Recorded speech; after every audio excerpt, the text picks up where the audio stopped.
Every once in a while, reality TV delivers a moment that feels less like scripted drama and more like raw, unfiltered truth. And if you've been following Love and Marriage, Huntsville, you know exactly what I'm talking about. The cameras were rolling, but this wasn't just entertainment. This wasn't a shady clapback, a spicy argument, or a petty dig designed to trend on social media.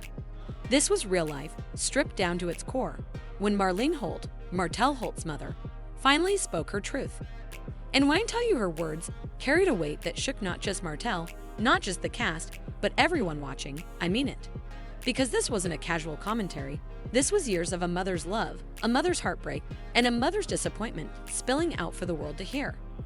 She didn't hold back when it came to her son, she didn't sugarcoat her feelings about Melody Sherry, and she didn't pretend when it came to Arionne Curry.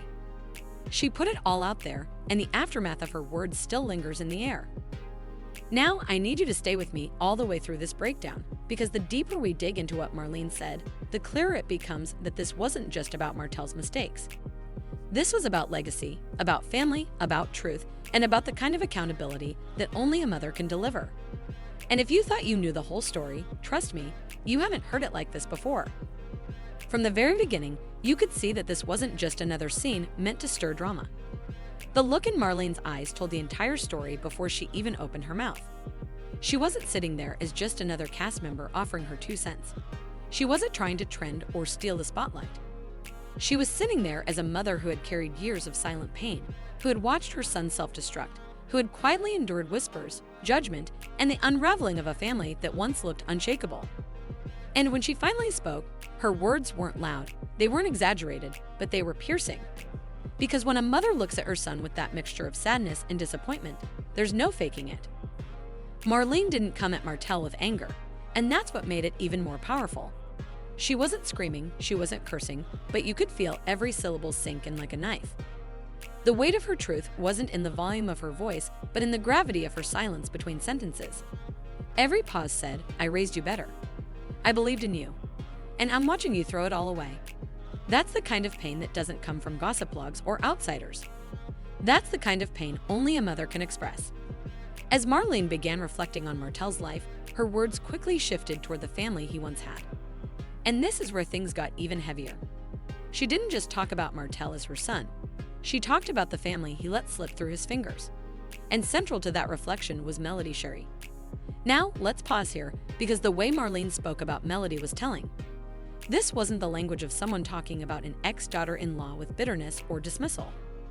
This was the language of a mother who still saw Melody as the daughter she wished she had, the woman she still respected, the glue that once held everything together.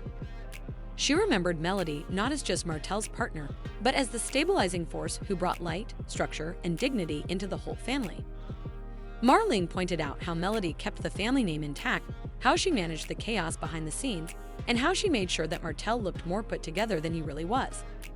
And that right there is the kind of truth that cuts deep, because when your own mother says, "She made you look good even when you were out here tearing everything down," there's no spinning that.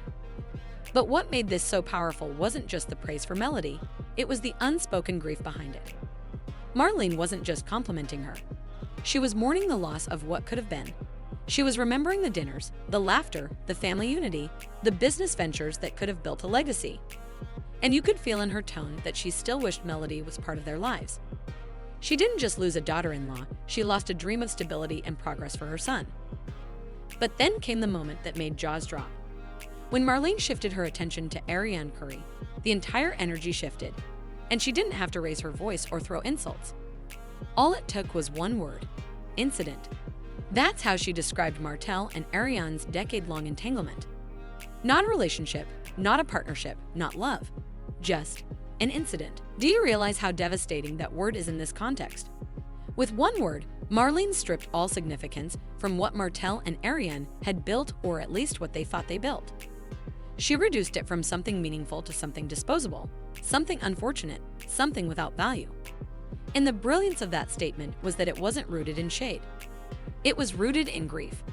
It was rooted in the exhaustion of a mother who had prayed for clarity for years, only to realize the truth had been in front of her the whole time. Calling it an incident was Marlene's way of expressing that the entire situation was a detour, a distraction, a derailment of Martell's true purpose. And here's the kicker. She didn't even aim her anger directly at Arionne. She wasn't raging against her. What she was angry at was what Arionne represented: chaos, dysfunction, stagnation, and the unraveling of everything Martell once had. And that's what makes this so heartbreaking. Because Marlene wasn't just watching her son lose a marriage. She was watching him lose his future, his stability, and his legacy. If you followed Love and Marriage, Huntsville, then you know that Martell and Melody were positioned to be unstoppable. They weren't just another couple on the show, they were the couple. Together, they had the businesses, the brand, the charisma, the kids, the vision. They were building something that could have lasted for generations. And Marlene remembered it all. She remembered how Melody balanced out Martell's impulsive side. She remembered the way they complemented each other's strengths. She remembered the family moments that made them look like the blueprint of success. And now, all she sees is a fractured family, public embarrassment, court battles, and Martell spinning excuses. That contrast alone is devastating, and Marlene's words made it clear she wasn't clapping for dysfunction anymore. She wasn't going to pretend that chaos was progress. She wasn't going to stand by and watch her son keep making the same mistakes. But Marlene didn't stop at just pointing out the mistakes. She went deeper. She called out Martell for his refusal to learn from his mistakes. And this is where it really hit home, because it's one thing to mess up. It's another to keep repeating the same patterns over and over while expecting different results. Marlene pointed out that no matter how many court battles, financial setbacks, or public embarrassments Martell faced, he never seemed to change course. Instead, he kept rationalizing, kept justifying, kept hoping that somehow everything would work itself out. But Marlene wasn't buying it anymore. And then came the mention of Maverick, Martell's youngest child with Arionne. Now, let's be clear, Marlene made it very obvious that she loves her grandson. That has never been in question. But you could see the pain in her eyes when she spoke about him, because Maverick isn't just a child in this context. He's also a living reminder of the exact moment when everything fell apart. His existence is forever tied to the choices that shattered the Holt family's foundation. And while none of this is Maverick's fault, his presence symbolizes a turning point that Marlene can never forget.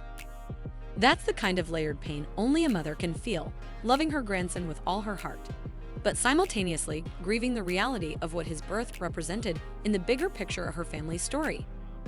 Meanwhile, Melody Sherry is out here thriving in silence. She doesn't need to yell, doesn't need to throw shade, doesn't even need to constantly defend herself online.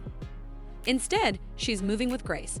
She's signing deals, building her brand, raising her kids with elegance, and showing the world that success is the best clapback. And the unspoken contrast between Melody and Arionne couldn't be more obvious. One woman builds, the other drains. One brings peace, the other stirs noise. Marlene didn't even have to say it directly. The contrast spoke for itself. But the reality is, Martell still can't, or maybe refuses to, see it. And that refusal is the tragedy of this entire saga. Because while one woman could have propelled him toward greatness, he chose to stay entangled in chaos. As Marlene continued speaking, one thing became painfully clear. She wasn't just frustrated, she was tired. Tired of pretending, tired of enabling, tired of watching her son spiral while holding on to excuses. And yet, even in her exhaustion, she still held onto one sliver of hope. She admitted that Martell isn't too far gone. She acknowledged that he still has time to turn things around. But the responsibility is on him now. Every choice he makes from here on out will determine whether he reclaims his purpose or continues circling the drain. And that's the hardest part of all. Because a mother's love never disappears, but neither does a mother's honesty. And Marlene made it clear she will no longer clap for dysfunction.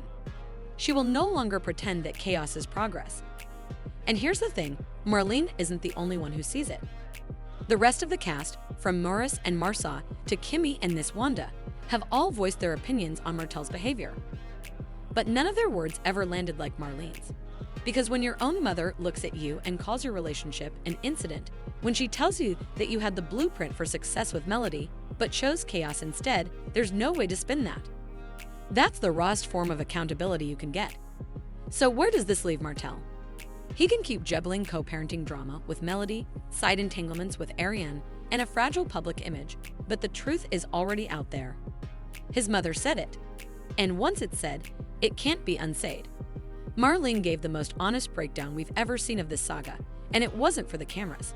It was for her son, for her family, For the legacy, she refuses to watch completely disappear. And as we close this chapter, one thing is crystal clear. Melody Sherry's presence still lingers, not physically but emotionally.